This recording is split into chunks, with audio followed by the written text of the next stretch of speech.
You know that annoying, constant hum of industrial server fans? To most people, it's just a headache. To me, it was the sound of safety. It was the sound of $2 billion worth of life-saving medicine not spoiling in the Nevada heat. But the owner's son didn't care about physics. He cared about vibes. He fired me because my equipment was too loud for his new office meditation sessions. He wanted silence? Fine. I gave him the silence of a graveyard. Before I tell you how my resignation mechanically dismantled a billion-dollar empire, let me know where you're watching from in the comments. And if you've ever had a boss who cared more about aesthetics than actual work, hit that subscribe button. You're going to enjoy this meltdown. My name is Elena Vance, and for the last 12 years, 7 months, and 14 days, I have served as the lead systems architect for Ethelgard Logistics. To the casual observer driving down the dusty, heat-warped stretch of Nevada Highway 95, Ethelgard is nothing more than a series of monolithic, beige warehouses baking in the relentless desert sun. It is a concrete scar on an otherwise pristine landscape of scrub brush and shimmering heat haze, a place that looks like where cardboard boxes go to die. But to the shareholders who gather quarterly in glass-walled conference rooms in New York and London, this facility is a line item on a spreadsheet that generates a staggering amount of passive income, a reliable engine of dividends. To me, however, this facility is neither a box nor a spreadsheet. It is a living, breathing organism. It is a beast of steel, silicon, and high-pressure hydraulics that consumes megawatt-hours of electricity and breathes liquid nitrogen. I know every vibration of the industrial cooling fans that roar like captive jet engines, struggling against the ambient temperature of the Mojave. I know the rhythmic, terrifying thud of the KUKA Titan high-speed sorting robots as they dance with death 24 hours a day, swinging arms capable of crushing a sedan around glass vials that are thinner than a light bulb. Most importantly, I know about the sand. The facility sits on a geological anomaly, a patch of desert floor composed of caliche and loose sediment that is chemically unstable. It expands and contracts with the savage temperature differentials of the high desert, shifting the entire building's foundation by approximately 2 millimeters every single night. To a human being, 2 millimeters is invisible. It is less than the thickness of a coin, a margin of error we wouldn't even notice while walking. But to a robotic arm moving at 3 meters per second, tasked with retrieving a glass vial of experimental insulin worth $5,000, 2 millimeters is the difference between a successful retrieval and a catastrophic, glass-shattering collision that sprays toxic biological material across the facility floor. For over a decade, the only thing preventing that collision, the only thing standing between $1 billion inventory and a pile of broken glass, was a piece of software I wrote, called the Anchor Protocol. It was not an official company asset found in the employee handbook or the standard operating procedure manuals. It was a patch, a digital bridge I built between the shifting earth and the rigid, unforgiving logic of the machines. Every single millisecond, my code queried the laser gyroscopes mounted on the structural support beams, calculated the precise geometric deviation of the floor relative to the ceiling, and told the central server to adjust the robot's targeting coordinates in real time. It was a constant, silent conversation between the building and the computers, hosted entirely on a local server rack that sat in a temperature-controlled room right next to my office. That server room was the heart of the operation. It hummed with the aggressive white noise sound of industrial cooling fans, a sound that most people found headache-inducing, describing it as living inside a turbine. But to me, it was the sound of safety. It meant the brain of the facility was right here, thinking, reacting, and keeping the chaos at bay. It was the sound of competence. Then came the change. Then came the vibe shift. Then came Jared. Jared was the son of the company's founder, a 30-year-old man who wore Italian suits that cost more than the annual maintenance budget of my entire department and possessed an MBA that he clearly bought rather than earned. When his father, a hard-nosed logistics veteran named Old Man Ethelgard, finally retired to a golf course in Florida, Jared was installed as the new chief strategy officer.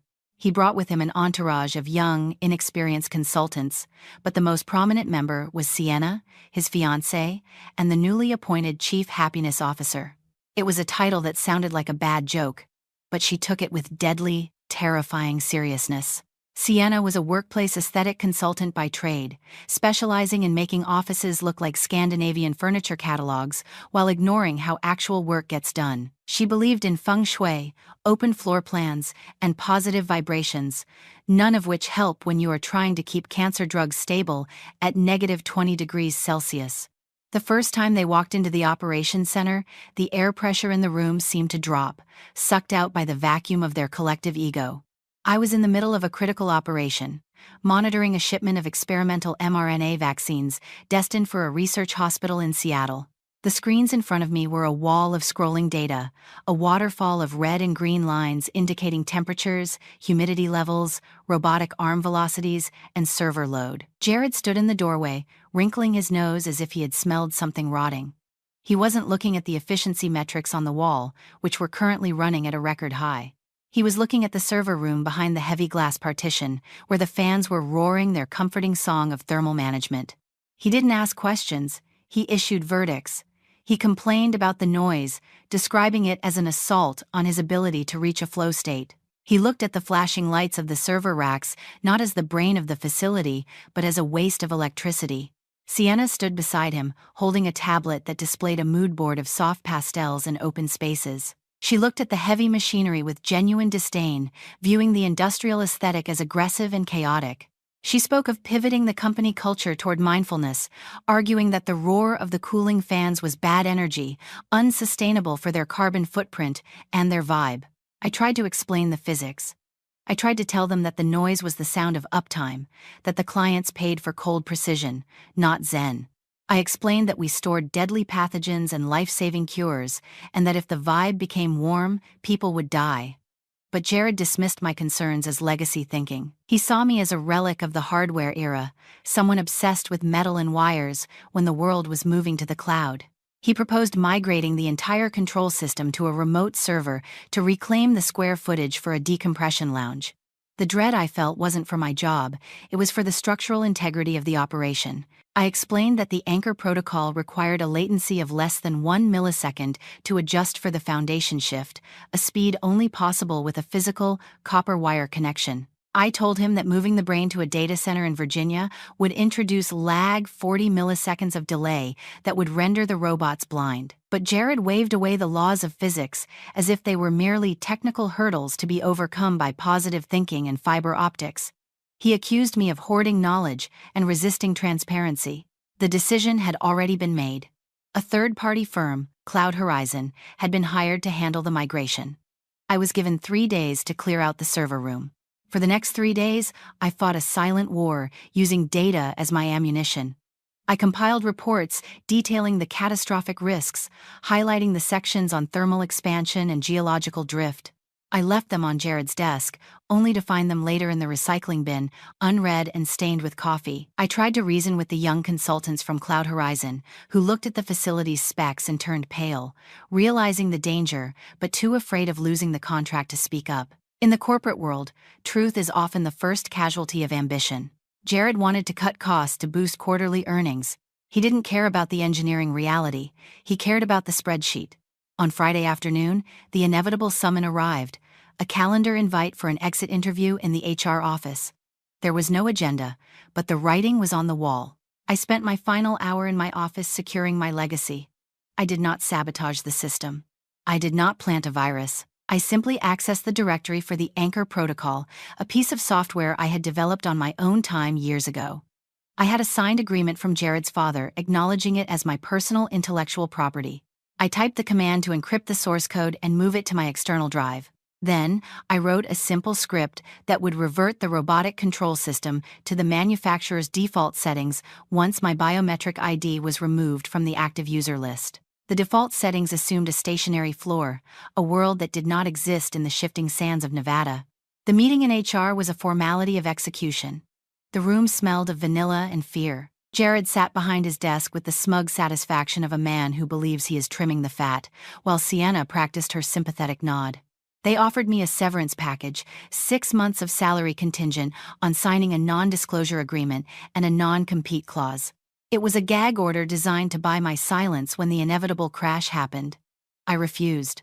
I refused their money, and I refused to sign away my right to work. When Jared threatened that I would leave with nothing, I simply reminded him of Clause 4B of my contract. I was taking my intellectual property with me. I walked out of that office not with a heavy heart, but with the cold clarity of someone who had just removed the steering wheel from a speeding car. The parking lot was blazing hot, the desert sun a physical weight on my shoulders. Miller, the head of maintenance and a veteran of the facility, was waiting for me. He didn't need to ask what happened. The box of personal belongings in my hand said enough. We exchanged a look of grim understanding. He told me the contractors had already started cutting the copper hardlines to the local servers, treating the complex neural network of the facility like a home entertainment system setup. He handed me a rugged digital radio, tuned to an encrypted channel, a lifeline for when the silence of the cloud inevitably turned into the noise of disaster. I drove away from Ethelgard Logistics, watching the massive complex shrink in the rearview mirror until it was just a shimmer in the heat haze. I didn't go home. Instead, I drove to the last stop, a dusty diner perched on a ridge overlooking the valley. I sat in a booth by the window, ordered black coffee, and opened my laptop to watch the end of the world. Accessing the public blockchain ledger Ethelgard used for transparency, I watched the migration complete at 6:05 p.m. The local brain was lobotomized, the cloud took over. The first timestamps began to roll in, and the numbers confirmed my worst fears: 43 milliseconds of latency. To a human, it was instant. To the robots, it was a lifetime of blindness. I turned on the radio Miller had given me. The silence was broken by his voice, distorted by digital artifacts, but heavy with tension. He described the change in the sound of the facility. The robots weren't humming in unison anymore. They were whining, hunting for position, stuttering as they fought the lag. The servos were overheating, fighting the brakes on every movement. On my screen, the error rates began to climb. 0.1%, 0.5%. The efficiency was dropping, but the catastrophe hadn't fully bloomed yet. The ground was still warm. The foundation hadn't moved.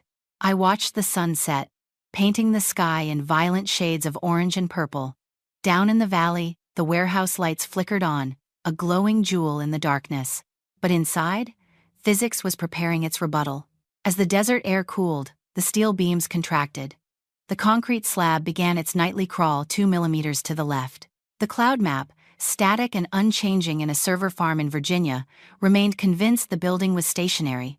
By 9 p.m., the first anomalies appeared.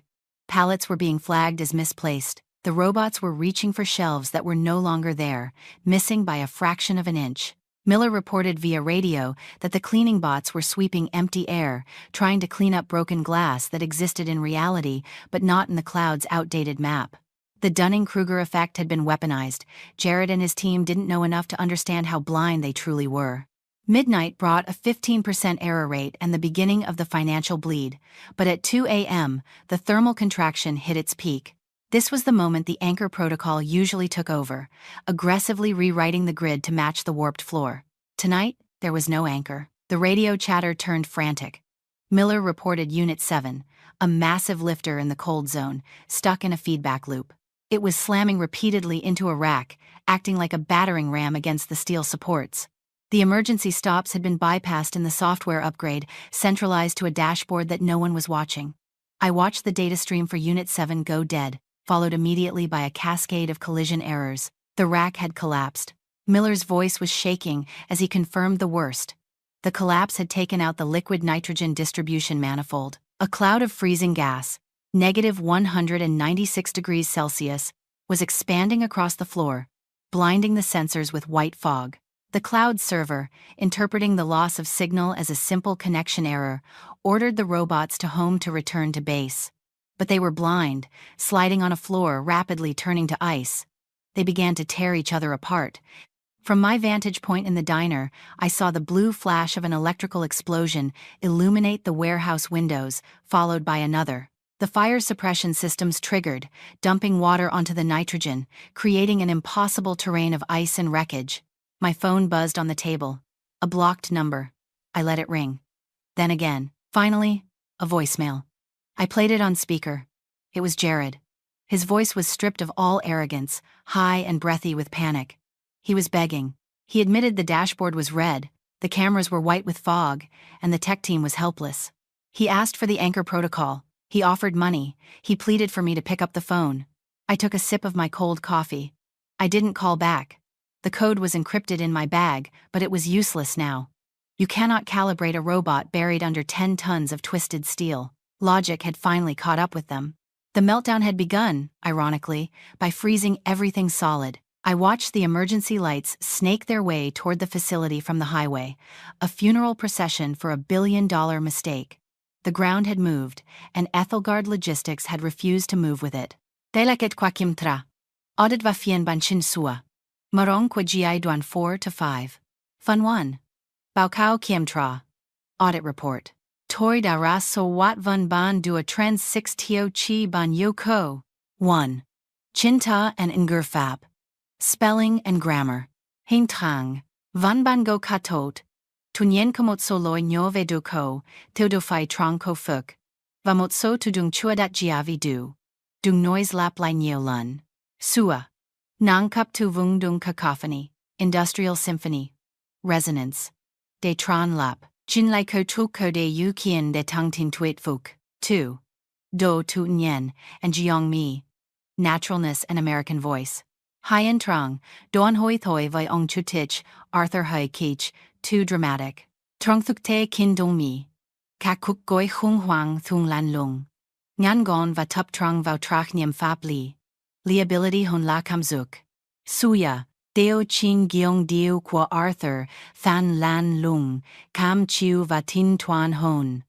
Them kak thwat ngur, new chapter 11, SEC filing, OSHA violation, de tung tin thuk te. 3. Ngu dio. Voiceover. Hien trang. Nip diu duan gu hein han. Lert qua ho qua som. Sua. Lam chum lai. Slow burn. Tim ka kwang lang pause, mu ta han dong no un cafe. Ting chuang din twai, ting tin din tren radio. Ding udok ko kong jian tur va kam nyon suk nang kwa sutratu. 4. Logic and thukte. Loi logic. Trong ban nap truk. Elena noi nitrogen leak, freezing from inside out. Thukte moine lunhut kwa nitrogen longrori langatri. Asphyxiation, valam jon kim luai. Embrittlement hien ket kusupdo. Sua. Bo sang chi tiet, veviek ket kutepi John Lan va gai vun, structural steel shattering like glass. Deo nai nge suang van ge hiem hun. Loi lap. Kong iko lap lai kakao mio, tave 2 mm wak vibe. Sua. Dara soat ki de dambao. Kong lap lai but ki duan va now, to hook he phase 1 to 3. Noi dung, huan tuan tiep dien. Fun 2. Ko kuyen huan chin gai duan. 4 to 5. Lu e. Fun I duk viet tip noing e sa ki Elena noi or kwanan. Vanyin thai ong den chup tut tu na koke. Tuk gi duan 3. Fun fong duk ju lan lung, mo ta chi tiet tom li va boykan. The blue light from the electrical explosion in the valley did not fade immediately. It pulsed against the desert sky, a rhythmic strobe of destruction that illuminated the scrub brush like a crime scene being photographed. From my vantage point in the diner booth, miles away and safe behind greasy plate glass, the catastrophe looked silent, almost beautiful, like a thunderstorm trapped inside a bottle. But through the encrypted radio channel sitting on the Formica table, the reality was a cacophony of dying machinery. Miller's voice had stopped shouting minutes ago. He was now whispering, a terrifying shift in tone that signaled the transition from crisis management to pure survival mode. The nitrogen leak was no longer just a spill, it was becoming the atmosphere. The facility was filling with expanding gas that displaced oxygen and froze moisture instantly, turning the humid air of the warehouse into a blinding white fog. Inside that fog, the robots were still moving. The cloud server in Virginia, dumb and blind to the physical hellscape in Nevada, was still sending command packets across the continent. It was telling the robots to home, to return to their charging stations. But the charging stations were buried under tons of twisted steel, and the floor was now a sheet of black ice. The robots were sliding, their gyroscopes screaming in digital confusion, crashing into support pillars with the kinetic force of runaway freight trains. I took a sip of my coffee. It had gone cold hours ago, settling into a bitter sludge at the bottom of the cup, but I drank it anyway just to feel something other than the pit of dread in my stomach. My phone began to vibrate against the tabletop, a relentless buzz that I felt in my teeth.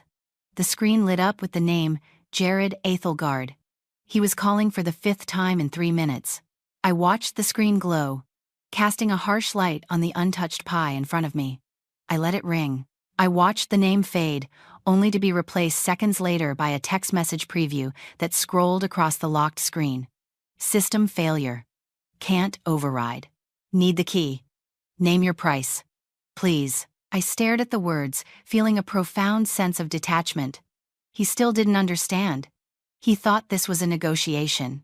He thought this was a hostage situation, where I was holding the ransom note and he just needed to find the right number to make me unlock the door. He didn't realize that he had already shot the hostage 3 hours ago when he ordered the contractors to cut the copper wires to the local server room.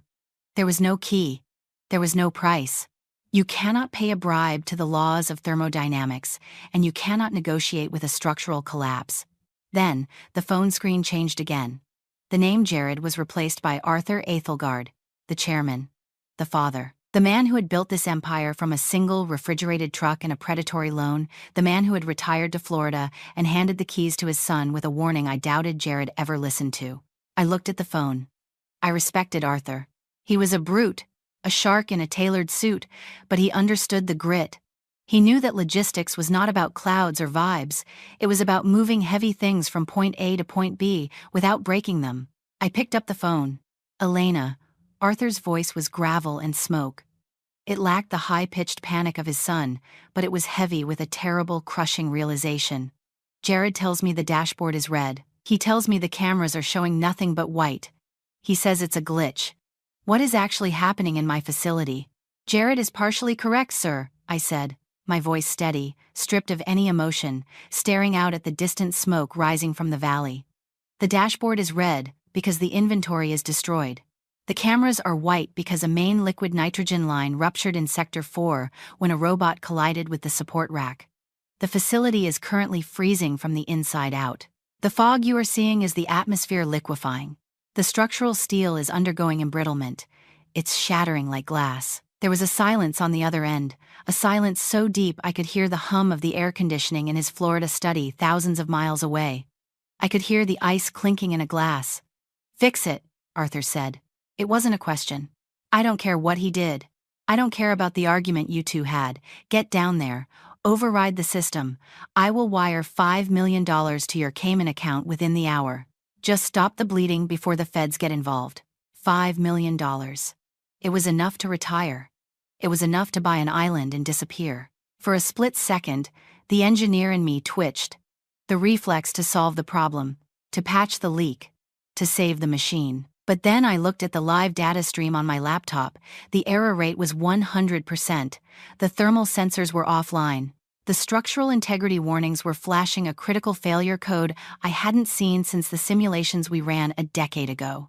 I cannot fix it, Arthur, I said, my voice soft. Don't play games with me, Elena. Everyone has a price. I just named yours. It is not about the price, I said, leaning back in the booth, the vinyl squeaking beneath me. It is about the architecture. Your son didn't just fire me. He migrated the system. He removed the local servers. He physically dismantled the hardware that hosted the Anchor protocol. Even if I walked in there right now with my hard drive, there is nothing to plug it into. The brain is gone. You are asking me to upload software to thin air. The latency from the cloud is 40 milliseconds. The robots are moving 3 meters per second. Do the math, Arthur. You can't code your way out of a physics problem. The bridge is burned, and you are standing on the wrong side of the river. He sold the servers? Arthur whispered. The anger was gone, replaced by the hollow tone of a man watching his legacy evaporate in real time. He sold them for scrap to reclaim the floor space for a meditation lounge, I said, the irony tasting like ash in my mouth. He wanted to improve the vibe. Well, the vibe is now absolute zero. I see, Arthur said. He didn't hang up immediately. He just breathed, a heavy, ragged sound, like an old engine finally seizing up. He didn't check for dependencies. No, he didn't. Go home, Elena, Arthur said, his voice sounding very old, defeated. You were right to refuse the non-disclosure agreement.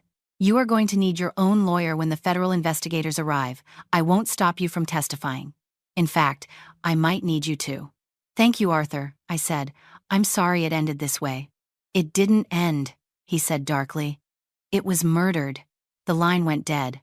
I placed the phone back on the table, the screen going black. Outside, the night was silent, save for the distant sirens wailing their way up the access road, a chorus of red and blue lights converging on the disaster. I keyed the radio one last time. "Miller? Status." "I'm out." Miller's voice came back, clearer now, but shaking. I made it to the perimeter fence. The fire doors sealed automatically behind me. "It's Elena. It's a tomb in there." I saw Unit 4 punch through the wall of the secure storage. The oncology meds are gone. Millions of dollars, just smashed on the concrete. The floor is covered in ice. It looks like the Arctic. I've never seen metal snap like that. "Go home, Miller," I said. "Delete the radio logs, throw the unit in the trash. You were never on this channel. You were home sleeping. Copy that. See you on the other side, boss." I closed my laptop. The battery was at 12%. I paid my bill with cash, leaving a generous tip for the waitress who had let me occupy the booth for 6 hours without complaint. As I walked out to my car, the desert air felt surprisingly warm, a stark contrast to the cryogenic nightmare unfolding in the valley below. I didn't feel happy. I didn't feel triumphant. I felt the heavy, exhausted satisfaction of a structural engineer who sees a bridge collapse exactly as predicted. Gravity is impartial. It doesn't care about your stock price, your family name, or your positive energy. If you remove the support beams, the roof comes down. It is the only law that truly matters. The next morning, the sun rose over Nevada as if nothing had happened, bathing the desert in golden light. But the world of logistics had changed forever. I woke up at 10 a.m., the first time I had slept past sunrise in a decade. I made coffee, real coffee, ground from beans, not the sludge from the office break room, and turned on the news. The headline on the financial network was not subtle. "Disaster at Ethelgard, supply chain catastrophe."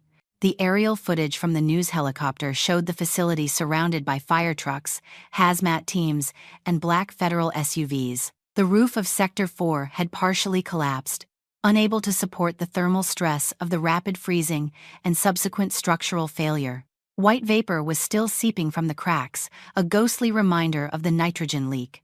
The ticker at the bottom of the screen scrolled through the carnage. Ethelgard stock price down 65% in pre-market trading. Trading halted by the SEC. FDA launching an immediate investigation into the loss of critical vaccine stockpiles. OSHA citing imminent danger. I opened my email. It was a war zone. Hundreds of messages, recruiters, journalists, former colleagues asking what I knew. And one email from Sienna. It was sent at 4 a.m. The subject line was blank. The body of the email was a frantic, rambling mess, blaming the internet provider, the hardware manufacturer, the negative alignment of the stars, and finally, me. She accused me of sabotage. She threatened to sue for malicious intent.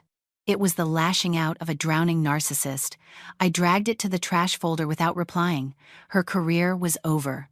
The internet is forever, and someone had screen recorded her Instagram live stream from the night before, where she stood in the hallway amidst the blaring alarms, crying about her chakras while firefighters ran past her. It was already viral. She would be a meme by lunch and a professional pariah by dinner. Jared fared no better. By noon, the news broke that he was being removed from his position by an emergency vote of the board of directors. But firing was the least of his problems. The preliminary investigation, leaked to the press, revealed that in his rush to migrate to the cloud, he had bypassed several federally mandated safety protocols regarding the storage of biohazardous materials. He hadn't just made a bad business decision, he had committed gross negligence. He was facing potential criminal charges. The agile strategy he loved to talk about had agilely moved him right into the path of a federal indictment. I spent the next 3 days in my garden, pruning roses. It was a meditative task, precise and tangible. I didn't touch a computer. I let the phone ring. I let the chaos burn itself out. I was no longer the invisible hand holding up the sky. I was just a woman with a pair of shears, cutting away the dead weight. On the 4th day, a courier arrived at my gate. He didn't look like a standard delivery driver. He wore a suit.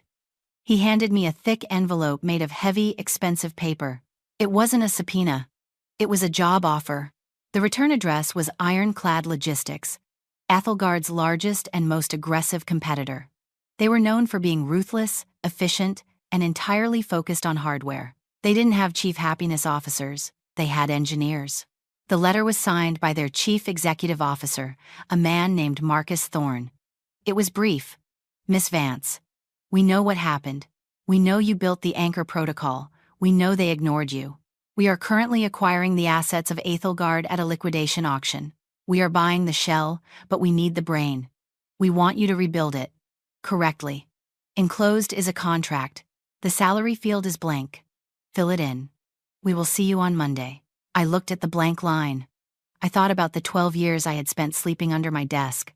I thought about the missed birthdays. I thought about Jared's sneer when he called me legacy. I took a pen and wrote a number that was obscene. It was triple my previous salary. Then I added a 0. I drove to the Ironclad headquarters on Monday morning. The building was steel and glass, sharp angles and cold efficiency. There was no vibe.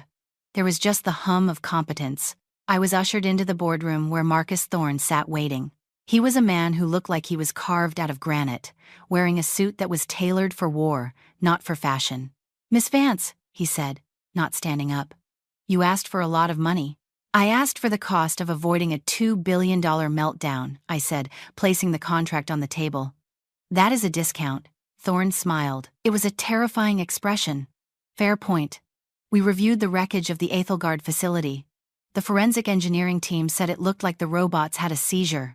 They said the coordinates were off by millimeters. "Physics is unforgiving, Mr. Thorne," I said. "You can't negotiate with the ground beneath your feet." "Agreed," he said, signing the contract without hesitating. "You have full autonomy. You report to me and only me. You hire your own team. You choose your own hardware. No clouds unless you authorize them." "I have one condition," I said. "Name it." "I want to bring in my own maintenance chief. A man named Miller. He's the only one who knows how to listen to the machines, and I want full indemnification for any legal fallout from Ethelgard." "Done," Thorne said. "Anything else?" "Yes," I said, standing up. "I need a server room. And I need it to be loud. I want industrial fans. I want to hear them from the hallway." Thorne laughed, a sound like grinding gears. "Music to my ears, Miss Vance. Welcome to Ironclad." I walked out of the office and down to the operations floor. It was massive, a sea of desks and monitors. The staff looked up as I passed, whispering. They knew who I was. I was the woman who grounded an empire. I was the ghost in the machine. I walked to the new server room they had assigned me. It was empty. Waiting. I placed my hand on the cold glass of the partition. 6 months later, Ethelgard Logistics ceased to exist as a legal entity. Its assets were absorbed, its inventory liquidated, its brand erased from the market. Jared avoided prison by pleading ignorance and throwing his consultants under the bus, but he was bankrupt. His father had cut him off, dissolving the trust fund to pay the legal settlements. He was last seen trying to launch a startup focused on mindfulness coaching for executives. It had 3 subscribers. Sienna disappeared from social media entirely, likely reinventing herself under a new name, in a new city, chasing a new trend. I stood in the center of the new Ironclad facility in Nevada. It was built on the same desert floor, just 5 miles south of the ruins of Ethelgard. But this time, the foundation was different. We had installed hydraulic stabilizers, and in the server room behind me, the Anchor Protocol 2 was running. The fans were roaring, the noise was deafening. To anyone else, it was a headache. To me, it was a symphony. Miller walked up to me, wiping grease from his hands with a rag. He looked older, but happier. He wore the ironclad uniform with a badge that said, Director of Physical Plant Safety. "Unit 4 is running hot," Miller shouted over the noise. "Bearing friction on the main drive." "I see it," I shouted back, pointing to my tablet. "The algorithm is already compensating. We'll schedule downtime for 3 a.m. "Copy that, boss," Miller grinned. "You know, the new guys from corporate were complaining about the fan noise yesterday." "What did you tell them?" "I told them it sounds like money." Miller laughed. I looked out over the warehouse floor. Thousands of robots were moving in perfect synchronization, a ballet of steel and logic. They grabbed, lifted, and sorted with terrifying speed, missing each other by fractions of an inch. They were dancing on the edge of disaster, held back only by a few lines of code and the cold, hard reality of physics. I pulled out my phone. I still had the screenshot of the text Jared had sent me that final night. Name your price. I looked at it one last time, then hit delete. Competence is expensive. It costs sleep, it costs stress, and it costs years of your life to master a craft. But disrespect? Disrespect is unaffordable. You can ignore the engineer in the corner. You can mock the noise of the servers. You can replace the experts with influencers and dashboards that smile. But you cannot ignore the reality of the world. Eventually, the ground will shift. Eventually, the heat will rise. And when it does, the vibe won't save you. Only the architecture will. I put my phone in my pocket and turned back to the screens. The lights were all green. The fans roared on. I was exactly where I belonged, in the noise, in the cold, keeping the world from falling apart, 1 millisecond at a time. Real power doesn't always roar. Sometimes, it is simply the quiet confidence of knowing you held the keys all along. I didn't destroy their empire with a virus. I destroyed it by simply letting my competence leave the room. If you have ever quietly packed your box and walked away from a place that didn't deserve you, know this: you are not alone. Your absence speaks louder than their noise ever could. If this story spoke to you, please like, comment, and share it with someone who is still finding the courage to walk away. See you in the next shift.